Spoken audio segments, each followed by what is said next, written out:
Very good morning everyone. Stock Bangla চ্যানেলে আপনাদের সকলকে স্বাগত।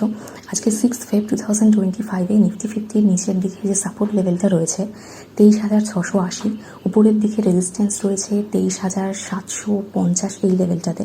অপশান চেন দেখলে 23,600তে সবথেকে বেশি পুট রাইটিং, 23,700 সবথেকে বেশি কল রাইটিং রয়েছে। এছাড়া ব্যাঙ্ক নিফটিতে নিচের সাপোর্টটা রয়েছে 50,300তে, আর উপরে রেজিস্ট্যান্স রয়েছে 50,450-এ। সেন্সেক্সের ক্ষেত্রে নিচের সাপোর্ট রয়েছে 78,170 এই লেভেলটাতে, আর উপরে রেজিস্ট্যান্স রয়েছে 78,520 এই লেভেলটাতে। এছাড়া আমরা যদি আগের দিন দেখি, এফআইআই 809 কোটি বাই করেছিল। এটা গুড নিউজ ছিল ইন্ডিয়ান মার্কেটের জন্য, কিন্তু কালকে আবার 1700 কোটির মতো সেল করেছে এফআইআই। সেলিং কন্টিনিউ এখনও রয়েছে। একদিন পজিটিভ হয়ে গেছিলো, তার মানে এই না যে কন্টিনিউয়াসলি বাইং স্টার্ট হয়ে গেছে। এছাড়া আমাদের rupee all time life time লো 87.44 against US dollar. Bad news Indian মার্কেটের জন্য। এছাড়া যে নেক্সট গুড নিউজটা, ফেব্রুয়ারি 7-এ যে এমপিসি মিটিং রয়েছে, সেখানে একটা রেট কাটের সম্ভাবনা রয়েছে। তার কারণ আমাদের গভর্নমেন্ট এই ইউনিয়ন বাজেটে যে গ্রোথ ওরিয়েন্টেড যে পলিসিগুলো নিচ্ছেন তাতে ইনফ্লেশন কমবে, এটাই ধারণা। সেই জন্য ফেব্রুয়ারিতে 25 বেসিস পয়েন্টের একটা রেট কাট আমরা আশা করতে পারি। এছাড়া গভর্নমেন্ট এমটিএনএল স্টকটাকে আমরা র্যালিতে দেখলাম আগের দিন, কারণ গভর্নমেন্ট 16,000 কোটি টাকার একটা অ্যাসেট মনিটাইজেশন প্ল্যান অ্যাপ্রুভ করেছে কোম্পানিটার জন্য। তো কোম্পানিটা পরের দিকে আমাদের নজরে রাখতে হবে।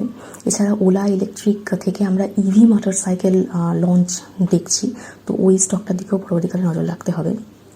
এছাড়া আমাদের আজকে হতেও পারে, কারণ ফাইন্যান্স মিনিস্টার নির্মলা সীতারামন বলেছিলেন যে ফেব্রুয়ারির ফার্স্ট উইকের মধ্যে নিউ ইনকাম ট্যাক্স বিল সেটা ইন্ট্রোডিউস করবেন, তো আজকে সেটা হতে পারে। এছাড়াও ফেব্রুয়ারি 7-এ আমাদের এমপিসি মিটিং রয়েছে। ফেব্রুয়ারি 8-এ আমাদের দিল্লি ইলেকশনের রেজাল্ট রিলিজ হচ্ছে।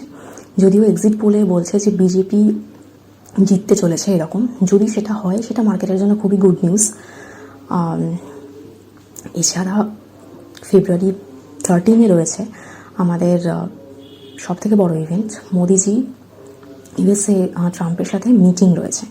এছাড়া ফেব্রুয়ারি 28 মানে এই 1 মান্থকে ক্রস করলে আমরা পরের দিকে কী নিউজ পাই সেটার ওপর সমস্ত মার্কেট ডিপেন্ড করছে, কারণ এই ফেব্রুয়ারি মাসটা পর্যন্তই মেক্সিকো কানাডার যে ট্যারিফ রিলিজটা হলো সেটা কিন্তু 30 দিনের জন্য করা হয়েছে। 25% বেসিসে যে ট্যারিফ চাপানো হচ্ছিল মেক্সিকো কানাডার উপরে, সেটা কিন্তু এই 1 মাস গ্যাপে আবার পরের দিকে কি হয় সেটা লক্ষ্য রাখার থাকবে। এছাড়া আমাদের যে জিএসটি স্ল্যাব 5%, 12%, 18%, 25%, 28% এই চারটে রয়েছে। এখানে একটা রেট র্যাশনালাইজেশনের কথা চলছে। 12% আর 18%কে একসাথে মার্চ করে 15% স্ল্যাব একটা দেওয়া হবে, সেটা কথাবার্তা চলছে গভর্নমেন্ট থেকে। মেবি ওটা করা হবে পরের দিকে, আমাদের সেদিকেও নজর রাখতে হবে। এছাড়া যদি আমরা গ্লোবাল মার্কেট দেখি, ট্রাম্পের এই সমস্ত ট্যারিফ এই সমস্ত ব্যাপার নিয়ে খুবই একটা ইকোনমিক আনসার্টেনিটি তৈরি হয়েছিল, তো সেখানে আমরা ভোলাটিলিটি দেখছিলাম বেশি। কিন্তু আমি এখন যখন ভিডিও করছি, S&P 500, ন্যাসড্যাক, ডাউ জোন্স এগুলো সবই কিন্তু পজিটিভে রয়েছে। মেবি ট্যারিফ যেহেতু রিলিফ রয়েছে 1 মাসের জন্য, সেই জন্য এগুলোকে পজিটিভে রান করতে দেখা যাচ্ছে। এছাড়া যে নিউজটা এসছে কালকে রাতে, গাজা স্ট্রিপের ওপর ট্রাম্প পুরোপুরি কন্ট্রোল চাইছেন। উনি প্রেসিডেন্সিতে আসার আগে বলেছিলেন যে মিডল ইস্টে যে সমস্ত ঝামেলা হচ্ছে সেগুলো নেগোশিয়েট করবেন, কিন্তু এই স্টেপটা তো মনে হচ্ছে না যে নেগোসিয়েশনের কিছু দিকে যাচ্ছে, কারণ এটাতে সমস্যা আরও বাড়বে।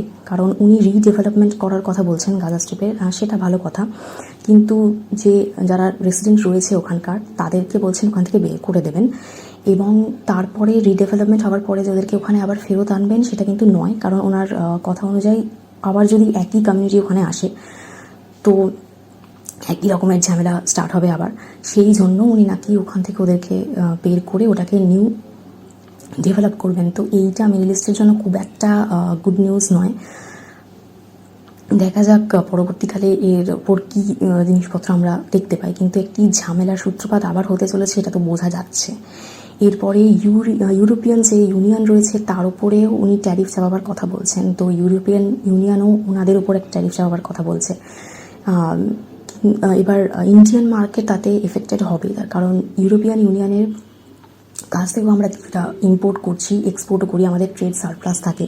তো সেক্ষেত্রে ইন্ডিয়ান মার্কেটের উপর একটা নেগেটিভ, এটা একটা নিউজ। দেখা যাক কী এফেক্ট পড়ে। এছাড়া গোল্ড আর সিলভার পজিটিভে রয়েছে। মেনলি গ্লোবালি যখন এরকম একটা ক্যাওস চলে তো গোল্ড পজিটিভেই থাকে। তো এখন অল টাইম হাই গোল্ড পজিটিভেই রান করছে। ক্রুড যে বাড়ছিল কিছুটা কারেকশন হচ্ছে, আর কালকে আমরা আগের দিন অনেকটাই নেগেটিভ ক্রুডকে দেখেছিলাম। যত কমে তত ইন্ডিয়ান মার্কেটের জন্য বেটার।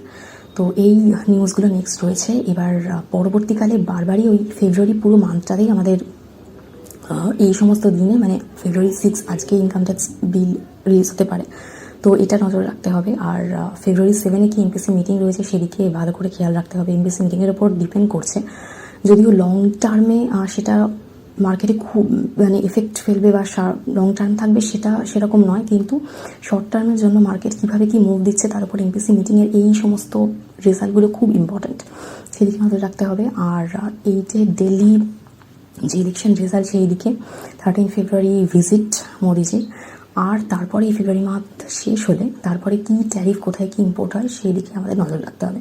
আজকে আমি রিপোর্ট এখানেই শেষ করছি। প্লিজ আমার এই ভিডিওর উপর ডিপেন্ড করে কোনো ইনভেস্টমেন্ট করবেন না। আমি কোনো সেল রেজিস্টার অ্যাডভাইজার বা অ্যানালিস্ট নই, আমি শুধু এডুকেশন পারপাসে ভিডিও করি। তো দেখা হচ্ছে নেক্সট ভিডিওতে।